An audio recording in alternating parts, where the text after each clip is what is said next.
Backstage Pass, Institute of Gaming. For more details, contact 7093965965. ఇప్పుడైనా మధ్యవర్తి సరే అది నాయే అది నా కూర్చుంది నా ఇంట్లో నా కూర్చుని నాతనే కూర్చుంది నేనెవరో చెప్పుకో చూద్దాం ఇక్కడికి వచ్చారా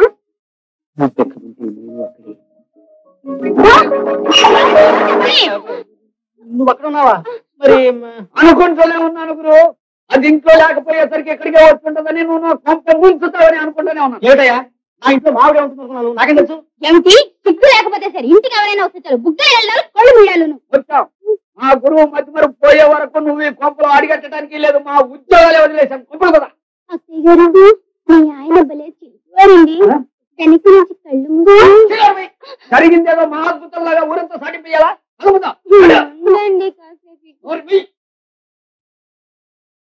చాలండి సంబరం జరిగింది ఆ పక్కన సంగీత ఉత్సవంలో జరిపించారు నాకు నిజంగానే ఇన్సూరెన్స్ డబ్బు వస్తుందంటారా తప్పకుండా వస్తుంది అయితే ఈ డబ్బు రావాలంటే గోయల్ అనే మిలిటరీ డాక్టర్ ఉన్నారు ఆయన సర్టిఫికేట్ కావాలి నేను ఇచ్చే లెటర్ చూపిస్తే ఆయన తప్పకుండా ఇస్తారు దాంతో మీకు 10,000 వరకు ఇన్సూరెన్స్ డబ్బు వస్తుంది అయితే ఈ సహాయం చేసినందుకు అందులో సగం డబ్బు నాకు ఇవ్వాలి అలాగే బాబు నీ వల్ల 10,000 రూపాయలు వస్తున్నాయంటే అందులో 5,000 రూపాయలు ఇవ్వడానికి అలాగే ఇస్తాను అయితే ఇదిగో కవరు కానీ ఒక విషయం నేను ఉత్తరం ఇచ్చినట్టు గోయల్ తప్ప మరి ఎవరికీ తెలియకూడదు అలాగే మళ్ళీ 2 రోజుల్లో కలుస్తాను వ్యక్తి పరిస్థితుల్లోనూ ఈ విషయం ఎవరికి తెలియకూడదునా ఓకే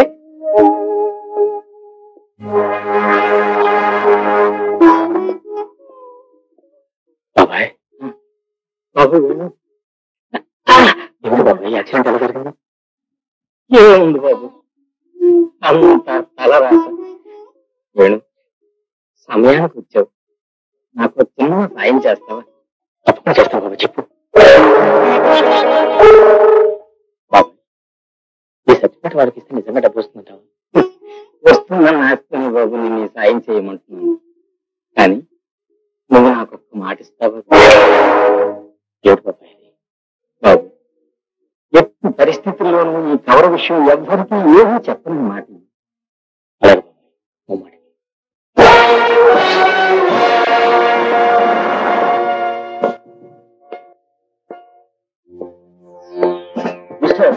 ఎవరు ఏం కావాలి డాక్టర్ గోల్ని కలుసుకోవాలి అతనితో నీకే ఒకటి పని ఆ విషయం ఆయనతో చెప్పు ఏమిటి అదంతా చెప్పకూడదు రహస్యమా మిస్టర్ నువ్వెవరవో ఎందుకు వచ్చావో ఉన్నదన్నట్టు మాతో చెప్పడం మంచిది లేదంటే నువ్వు చాలా ప్రమాదాలు ఎదుర్కొంటావు ఏమిటి నన్ను నిలిపి పెడుతున్నారు అసలు మీరెవరు డాక్టర్ గోయల్ ఎక్కడ నా పేరు Joshi Indian military secret commander in chief ని ఇక డాక్టర్ గోయల్ ఎక్కడన్నావు కదూ మా ప్రశ్నలకు సరైన సమాధానాలు చెప్పక చిత్రహింసలు అనుభవించి నిన్న రాత్రి మా చేత కాల్చి చంపబడ్డాడు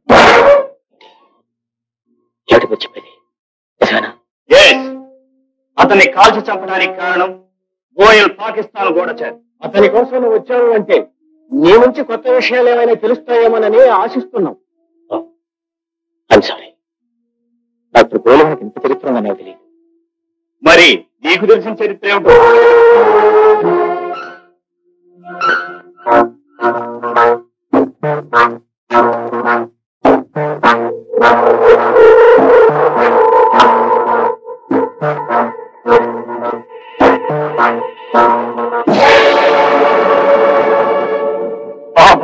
శత్రువులు గూఢచారి గోయల్ ఇంకా బ్రతికే ఉన్నాడు అనుకుంటున్నారు అందుకే ప్లాన్ పంపించారు మిస్టర్ ఈ ప్లాన్ నీకెక్కడిది ఆ వివరాలు నేను చెప్పలేదు నీకే ప్రమాదం రాదు నేను హామీ ఇస్తున్నాను నాకు కానీ ఆ కవర్ ఇచ్చిన పెద్ద మనిషికి కానీ ఎలాంటి ప్రమాదం రాదు కానీ ఎట్టి పరిస్థితుల్లో అతని పేరు బయటపెట్టి నేను మాటిచ్చాను ఆ మాట మిస్టర్ అనవసరంగా నీ ప్రాణం మీదకి తెచ్చుకో నువ్వు జీవితంలో ఊహించని చిత్రహింస పాలు చేసి నీ చేత నిజం కక్కిస్తాను నా ప్రాణం పోయినా సరే అతని పేరు బయటపెట్టాను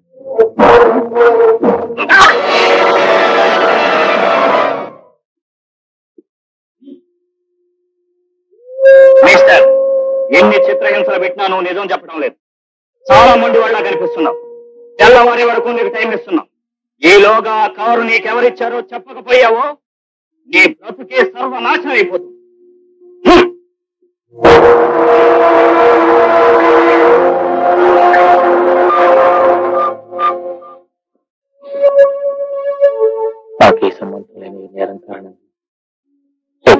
చంపేస్తే మా చెల్లెలే ఉంటుంది.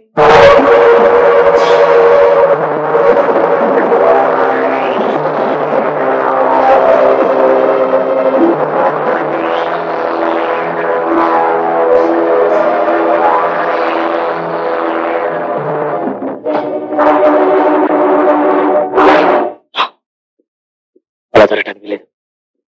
మా చెల్లి కోసమైనా బ్రతి తీరాలి. వాళ్ళకి నిజం ఇప్పుడే చెప్పేస్తాను. ఎట్టి పరిస్థితుల్లోనూ ఈ కవర్ విషయం ఎవ్వరికి ఏమి చెప్పనని మాట.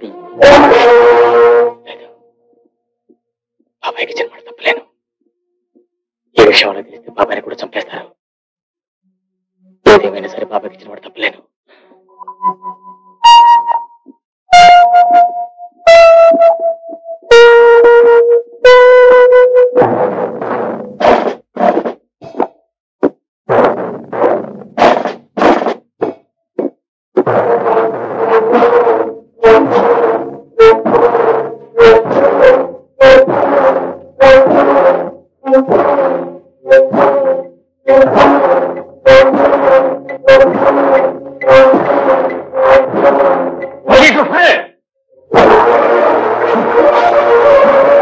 ఆఖరిసారిగా అడుగుతున్నా, ఆ కవర్ నీకు ఎవరిచ్చారు?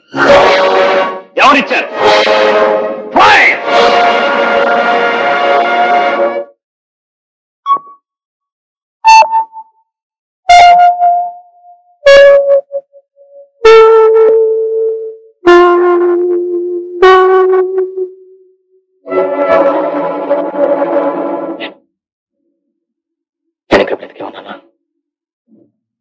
చచ్చిన వాడు అలా బేరభేతాలులా ప్రశ్నలు వెయ్యడు. నువ్వు ప్రశ్న వెయ్యగలుగుతున్నావు కనుక సలక్షణంగా బతికున్నట్టే లెక్క. నేను ఇక్కడికి ఎలా వచ్చాను? ఆ లెటర్ వాళ్ళు ఏమయ్యారు?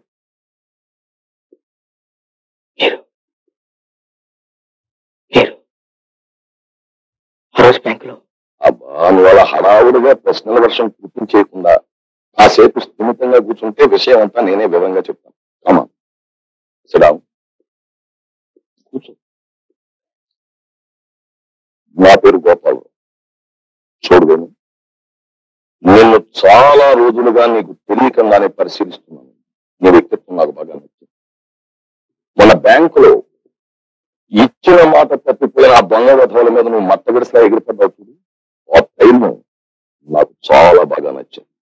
అయితే ఇచ్చిన మాట మీద నువ్వు ఎంతవరకు నిలబడతావో తెలుసుకోవడానికి ఒక పరీక్షా ప్రణాళిక పెట్టాను.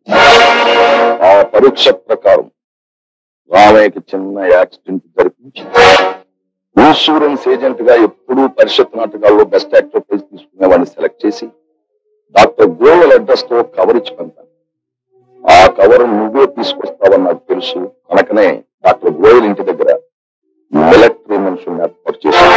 మిలిటరీ ఆఫీసర్స్, ఆ సీక్రెట్ సర్వీస్ జోషి వాళ్ళంతా రంగస్థలం మీద రెచ్చిపోయి నటించేసిన మహానటులయ్యా. వాళ్ళని పాత్రలను పోషించరా అంటే జీవించడమే మొదలెట్టేశారు. అయితే ఇన్ని చిత్రహింసలు పెట్టిన రామయ్యకి ఇచ్చిన మాట కోసం నువ్వు నిజం చెప్పలేదు చూడు, అక్కడే నువ్వు పరిస్థితి గెలిచేసావు. నువ్వు నా పరీక్షలో చిత్రహింసలు పెట్టిన ప్రాణాలు నేను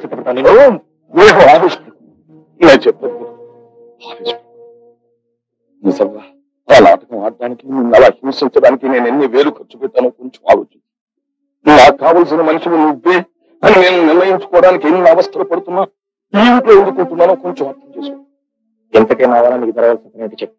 అలాడు నేను చెప్పిన పని నువ్వు చేస్తే నీకు 1,00,000 రూపాయలు ఇస్తాను.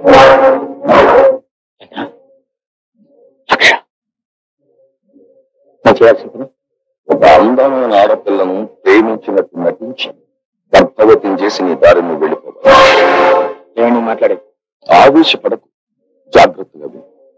ఇది నేను చెప్పే కథలో అతి ముఖ్యమైన భాగం. ఊళ్ళో ఒక పెద్ద ధనవంతుడు ఉన్నాడు. అతనికి ఒక్కతే కూతురు. ఆ కూతురుంటే అతనికి పంచ ప్రాణాలు. ఆ అమ్మాయికి వయస్సు ఉంది, చాలా అందం ఉంది. ఎలాగైనా నువ్వు ఆ అమ్మాయిని ప్రేమించాలి. ప్రేమించి ఏదో ఒక మంచి రోజు చూసి ఆ పిల్లని పెళ్లి కాకుండానే నువ్వు దాన్ని మంచం మీదకి లాగేయాలి. తాళి కట్టకుండానే దాన్ని తల్లిని చేసేయాలి. నీ దారి నువ్వు వెళ్ళిపోవాలి. అప్పుడు ఆ కూతుర్ను చూసి ఆ తండ్రి కుమిలిపోవాలి. పిచ్చెక్కిపోయి కోరికేసి తల బద్దలు కొట్టుకు చావాలి. అది నేను కళ్ళారా చూడాలి. ఆపని వాగుడు. నీకు ఎవరి మీద ఉన్న కక్ష కొద్దీ వాడి పిల్లని పెళ్లి కాకుండానే తొమ్మించమంటావా? చూసి నవ్వుకుంటావా? నువ్వు ఒక మనిషివేనా? ఆగుడు. నువ్వేమన్నా బాధపడి కానీ అలా కక్ష తీర్చుకోవడం నా జీవితాశ. ఈ పని నువ్వు చేసి పెడితే నీ మేలు నేను జీవితంలో మర్చిపోలేను. నేనిచ్చే డబ్బుతో నీ చెల్లికి కంటి చూపు వస్తుంది. నీ బతుకు బాగుతుంది. ఒక అమాయకురాలైన ఆడపిల్ల కంటిలో నీళ్లు తెప్పించి నా చెల్లెలకు కంటి చూపు తెప్పించలేను. ఆ పిల్ల బ్రతుకు బండపాలు చేసి నా చెల్లెల బ్రతుకు బాగు చేసుకోలేను. చేసిన పాపాన్ని గుండెలో పెట్టుకుని జీవితాంతం దుర్భరంగా బతకలేను. నా మీద కక్షతో మరి ఎవరైనా నా చెల్లెల విషయంలో కూడా ఎలాగే ప్రవర్తించుంటే నా చెల్లెల బ్రతుకు ఏమవుతుందో ఆలోచించుకోవడానికి భయంగా ఉంది. మిస్టర్ గోపాలరావు, నువ్వు చెప్పినప్పుడు నా జన్మలో చేయలేను. ఆ పనికి మరెవరైనా మనసులోని మనిషిని చూసుకో. బాయ్.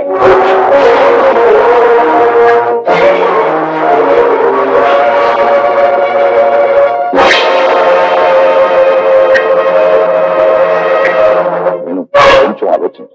ఎన్ని అవస్థలు పడుతున్నా ఈ ఇంట్లోనే ఎందుకుంటున్నానో అర్థం చేసుకో. ఈ ఊళ్ళో పెద్ద ధనవంతుకున్నాను. అతను ఒక్కతో కూతురు. ఆ కూతురుంటే అతను పై చెప్పాను. ఆ అమ్మాయికి వయసు ఉంది, చాలా అందం ఉంది. ఎలాగైనా నువ్వు అమ్మాయిని ప్రేమించాలి.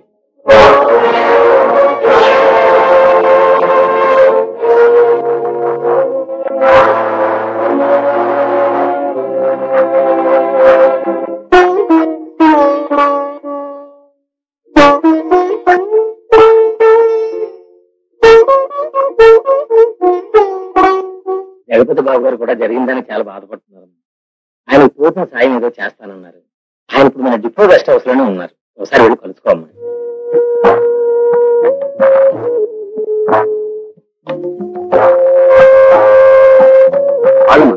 బాబు గారిని కలుసుకోవాలి. ఆ పిల్లల్ని అక్కడ వదిలి నువ్వు లోపలికి వెళ్ళమ్మా.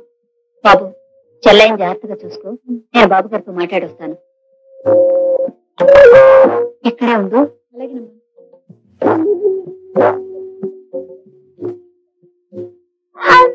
అమ్మ చూస్తాను. నువ్వు పడుకోమ్మా.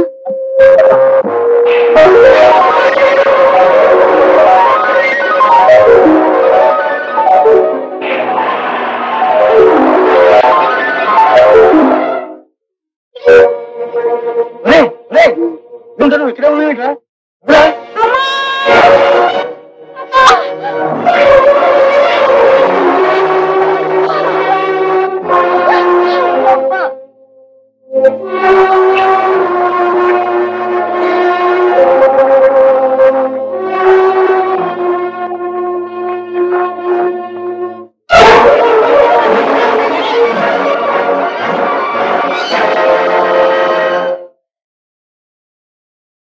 వివరాలు మీకు అనవసరం. అలాగే నువ్వు మాట ఇచ్చావు, అదే నాకు 10,000.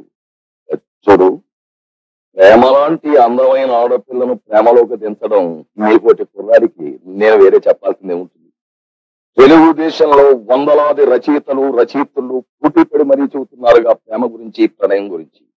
అందులో ముఖ్యంగా దించిన కళాన్ని ఎత్తకుండా రాసి రసిక హృదయాలను రాచి రంపాన పెడుతున్న ఆకుకూర అనంత పద్మావతీదేవి నవల్లో చెప్పినట్టు ప్రేమ తోటలోంచి పువ్వులతో పోటడి వస్తూ ఉంటుంది.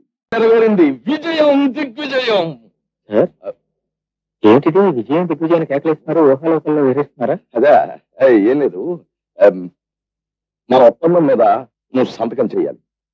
ఇది మీరు నాకు ₹1,00,000 ఇచ్చేట్టు నేను ఆ అమ్మాయిని ప్రేమించినట్టు. అదే, అంతే అంతే. అగ్రిమెంట్ తీసుకొస్తాను.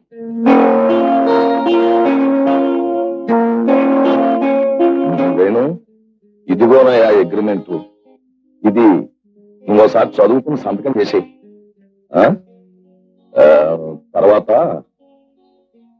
రేపు నువ్వు ఓసారి గుళ్ళోకి రావాలి. అక్కడ ఒక పిల్లని పిలిపిస్తున్నాను. ఎవరినో ప్రేమ రాదయ్యా, కొత్త పిల్ల. ఆ పిల్లను నువ్వు పెళ్లి చేసుకున్నట్టుగా 4 ఫోటోలు తీయిస్తాను. ఎందుకంటే సరే సార్, మా చెల్లె పెళ్లి కాకుండా నేను చేస్తాను. అలాగేనయ్యా, సంగతి నాకు గుర్తుంది. కానీ నువ్వు దిగుతున్నది ప్రేమాయణంలో. అందులో దిగిన వాడు ఎందులోకైనా మారిపోవచ్చు. అంచేత నా జాగ్రత్త మీద నేను ఉండాలి కదా. ఊరికే 4 పెళ్లి ఫోటోలు నా జాగ్రత్త కోసం. ఆ తర్వాత నీకు అడ్వాన్సు, ఆ తర్వాత నువ్వు ప్రేమాయణం ప్రారంభించుట. ఓకే? చాలా దివ్యమైన రోజు. నీ చెల్లెలకి శుభం కలగాలని, మన కార్యక్రమం చేయత్రదని కావాలని మనసారా వినాయకుని కోరుకుని నమస్కరించుకో.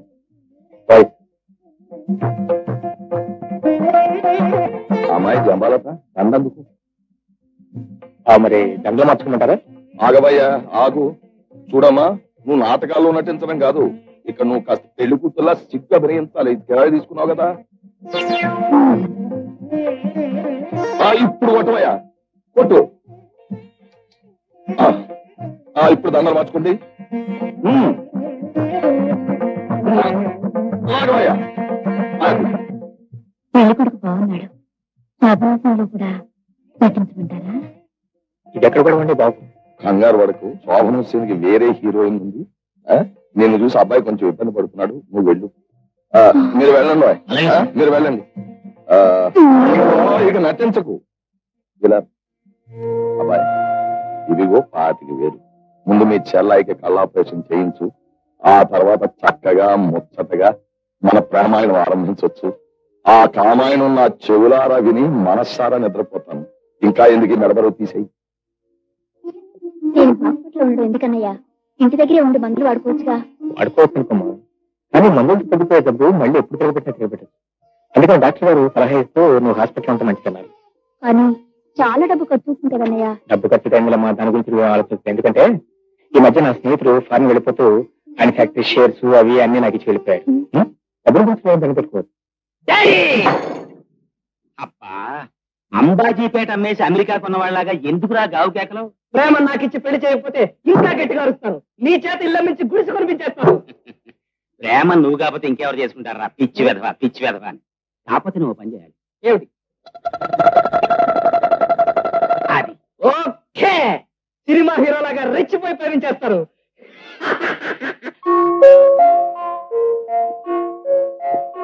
ప్రేమ నువ్వా? ఏమిటిలా వచ్చావు? నిన్ను చూడాలని. చూసావుగా, ఇక దయచేయి. వెంటనే వెళ్ళిపోమంటే నేను ఏమిటా గంతులు? విషయం ఏంటో చెప్పు. ప్రేమ, నువ్వంటే నాకెంతో ప్రేమ. ప్రేమ, నీకోసం ప్రేమ కానుక గిఫ్ట్ ప్రెజెంట్ తెచ్చాను. సంతోషించాం. ఏమిటది? గోపన, ఇలాంటి టైంలో నువ్వు ఇక్కడ రావడానికి నేను ఒప్పుకోకపోతే ఇబ్బంది లేదండి. అమ్మాయి గారు మీకోసం ఫ్రెండ్స్ వచ్చారు, బయట కార్లో ఉన్నారు, మిమ్మల్ని అర్జెంట్ గా రమ్మంటున్నారండి. వస్తాను చెప్పు. ఏంటి అబ్బాయి గారు ఈ ఊరికే బరికేసుకుంటున్నారు? నా వీపు నేను బరుక్కుంటాను, కావాలంటే నాకు బాదుకుంటాను. నా ఇష్టం. ప్రేమ, నా కాను తీసుకోకుండా నువ్వు వెళ్తే నేను ఒప్పుకోను. ఇచ్చేదేదో తొందరగా వెళ్ళకూడదు, నేను వెళ్ళాలి.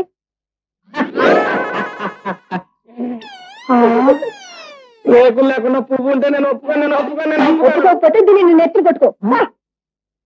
తర్వాత ఇక్కడ పేదవాళ్లు కలిగిన ఇళ్లలో ఉన్న ఆడపిల్లల్ని ఎడాపెడా ఎలా ప్రేమించేశారు అన్న విషయాన్ని విశదీకరించడానికి మన ములక్కాడల పుష్పకుమారి గారు రాసినటువంటి గ్రంథరాజములు ఇవన్నీ కూడా.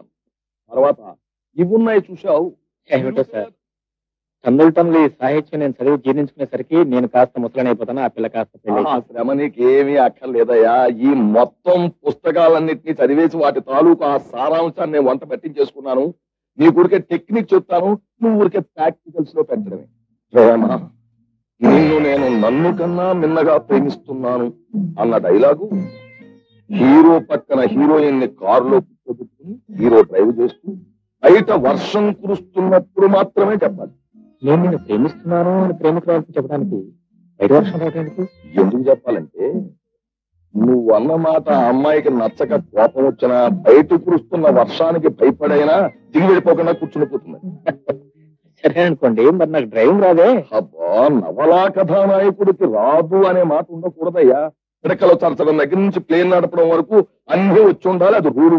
కారు ఎప్పుడు నిదానంగా రోడ్డు మీద చూసి డ్రైవ్ చేస్తూ ఉండాలయ్యా. నువ్వు డ్రైవ్ చేయడం బాగా వస్తే ప్రేమ నువ్వు కలిసి షికారు వెళ్తూ ఉండొచ్చు.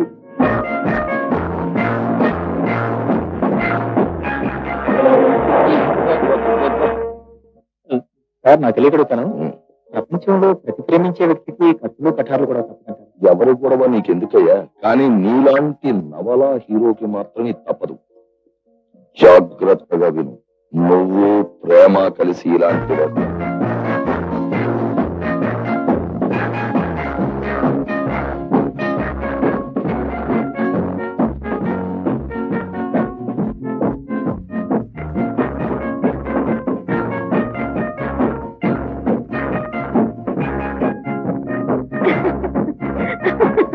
ఏంటయ్యా ఈ పుస్తకాల్లో ఉన్న సారాంశం? పని పాట లేని వాళ్ళు కాగితాలు కళాలు దొరికాయి కదా అని పిచ్చి పిచ్చిగా బరికేసిన పుస్తకాలను చదవమని నా ప్రాణం తీస్తున్నారు. అయినా కార్ డ్రైవింగ్ నేర్చుకోవాలన్నా స్పూన్లు ఫోర్కులు యూజ్ చేయాలన్నా ముందు నేను ప్రేమకు దగ్గర వాళ్ళగా ఆ పథకం ఆలోచించరే. ఆగక్కడ ఇప్పుడు ఇందులో కందిపప్పు కామేశ్వరరావు అని ఓ చేయి జరిగిన రచయిత ఒక గొప్ప ప్లాన్ రాశాడయ్యా. ఆ ప్లాన్ కనుక నువ్వు వంట పట్టించుకున్నావా ఆ పిల్ల దృష్టిలో నువ్వు నంబర్ 1 హీరో అయి తీరుతావు. నేను ఛాలెంజ్ చేస్తున్నాను, ఈ పుస్తకాన్ని మాత్రం చదువు.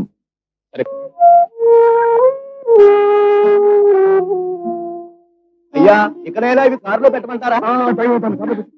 చూడమ్మా ప్రేమ, మీ స్నేహితురాడు పెళ్లి విషయాల్లో అక్కడ వాళ్ళంతా మొహోద పెట్టారని అర్థమైన పదార్థాలు తిన్నామంటే ఆరోగ్యం చెడిపోతుంది. ఆ పైన డాడీ ఉదయం నుంచి నువ్వు జాగ్రత్త చెప్తూనే ఉన్నావు. నువ్వు ఇలా చెప్తూనే ఉన్నావు అనుకో, ఆ ట్రైన్ కాస్త వెళ్ళిపోతుంది, నేను కాస్త ఇక్కడ ఉంటాను. అవునమ్మా, ఆ మాట నిజమే. చూడమ్మా, ట్రైన్లో జాగ్రత్త. అది మన బస్సు కాదు, అనుకున్న రూట్ లో అనుకున్న స్పీడ్ లో వెళ్ళటానికి. పైగా దొంగల భయం ఒకటి. కిటికీ తలుపులు మాత్రం గట్టిగా మూసుకోమ్మా. ఏమిటమ్మా అట్లే నిలబడిపోయావు? నేను గట్టిగా వీధి తలుపులు వేసి కూర్చుంటాను, నువ్వు ఎంతసేపు చెప్తావు చెప్పు. అలాంటి పని చేయకమ్మా. బయలుదేరు. అమ్మా ప్రేమ, పెళ్ళైన వెంటనే బ్రేక్ డౌన్ అయిన బస్సు లాగా అక్కడే ఉండిపోక వెంటనే బయలుదేరి వచ్చాయమ్మా. గీతులు బలవంతం చేస్తాను, అయినా ఆగిపోకుండా వచ్చాయమ్మా. డాడీ నేను వెళ్ళినా వద్దా? అదేమిటమ్మా, ట్రైన్ టైం అయిపోయింది. బయలుదేరు. ఇదిగో నేను బయలుదేరుతున్నాను, ఇంక నువ్వేం మాట్లాడద్దు. ఇంకేం మాట్లాడమ్మా. అమ్మా ప్రేమ,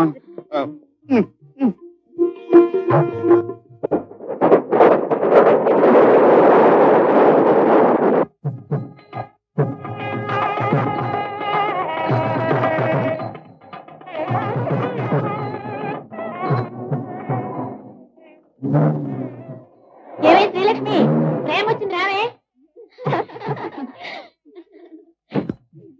హాయ్ ప్రేమ. థ్యాంక్ యూ ప్రేమ, నా పిలుపుని మన్నించి నా పెళ్లికి వచ్చినందుకు చాలా థ్యాంక్స్. ఇది నిన్నటి నుంచి నీ కోసం ఎదురు చూస్తుంది. నా కోసం ఎదురు చూడడం ఏమిటి, పెళ్లి కొడుకు 3 మూడు ఎప్పుడు వేస్తాడా అని ఎదురు చూడాలి.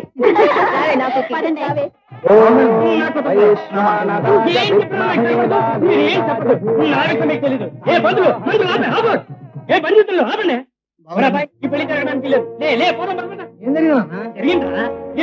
కష్టం ఇస్తాను, 5,000 ఇచ్చాడు. అక్కడికి మనం ఏదో మీకు ఇవ్వాల్సిన 2,000 ఒక్క వారం రోజుల్లో ఇస్తాను. దయచేసి పీటల మీద పెళ్లి మాత్రం ఆపద్దు. నాకు కుదరదయ్యా. ఇంతవరకు వచ్చిన తర్వాత పీటల మీద పెళ్లి ఆగిపోతే ఇంత బాగుండదేమో నాన్న. చాలా బాగుంటుంది. నువ్వు నోరు మూయి. మాట నిలబెట్టుకోలేని మనుషులకి ఇలాంటి పని చేయాలి. నువ్వు లేవరా? లే. నీకు ఆడపిల్ల జీవితం కంటే ఆ డబ్బే ముఖ్యమా? అవును, డబ్బే ముఖ్యం. నువ్వు ఇస్తావా? అవును, నా స్నేహితురాలి పెళ్లి కోసం ఆ 2,000 నేనే ఇస్తాను. రండి నాతో. పంతులు, నేను వచ్చే వరకు పుస్తకం కట్టించడానికి లేదు. అంతే. ఉండవయ్యా. ఇది మీ 2,000కి చెక్ చేసావా? ఇలా చెప్పులు తీసుకుని అగ్రిమెంట్లు రాసుకుంటే అలా పోలీసు నుంచి పట్టుకుపోతారు. ఇలాంటి విషయాల్లో మనం బాగా పండిపోయాం. మనకి క్యాషే కావాలి. సరే, ఈ గొలుసు ఇస్తాను, అన్ని డబ్బు తీసుకోండి. స్నేహితురాల మెళ్ళ 3 మూడు పడేందుకు మీ మెళ్ళ ఉన్న గొలుసు కూడా త్యాగం చేస్తున్నాను.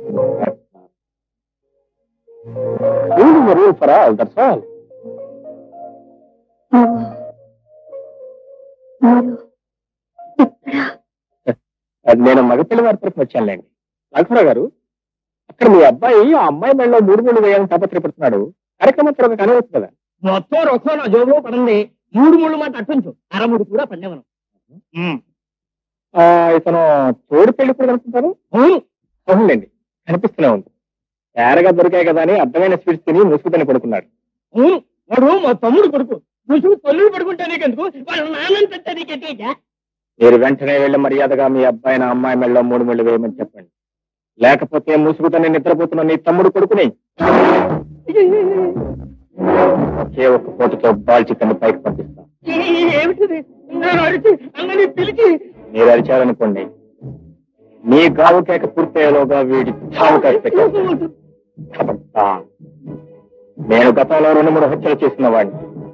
వాటికి తోడు మరో 20 హత్యలు చేసినా నాకు పడే శిక్ష ఒకటి, మరణ శిక్ష. మర్యాదగా ఈ పెళ్లి జరిపిస్తారా లేదా?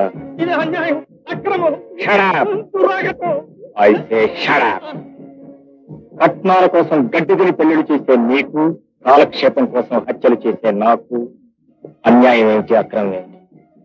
ఈ ముహూర్తానికి ఇక్కడ హత్యైనా జరగాలి, అక్కడ పెళ్ళైనా జరగాలి. ఏం జరగాలో నువ్వే నిర్ణయించు. అదే కాదు, ఇది కూడా.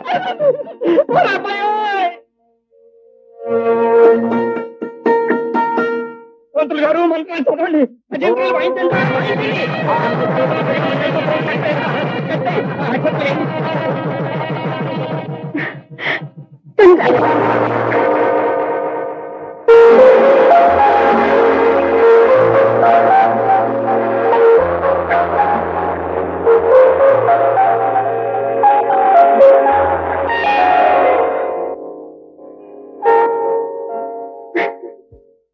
ఏమిటి ఒకప్పుడు మన దగ్గర కండక్టర్ గా పనిచేసిన కురాడా ఆగిపోబోయిన పెళ్లిని స్టీరింగ్ తిప్పినట్టు కొత్త మలుపు తిప్పింది. అవును డాడీ, అతనంత డేరింగ్ స్టెప్ తీసుకోకపోతే ఖచ్చితంగా రాణి పెళ్లి అయిపోయేది.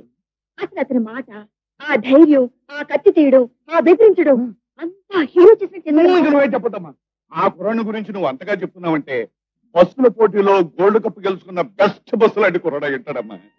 కానీ డాడీ, నాకు ఒకటే బాధ. రాణికి అతను చేసిన సహాయానికి థ్యాంక్స్ చెప్తాం అనుకుంటే అతను కనిపించలేదు. అంతలోనే మెరుపులా మాయమైపోయానుకో. మెరుపులా మెరిసే కుర్రాళ్ళే హీరోలు అవుతారమ్మా.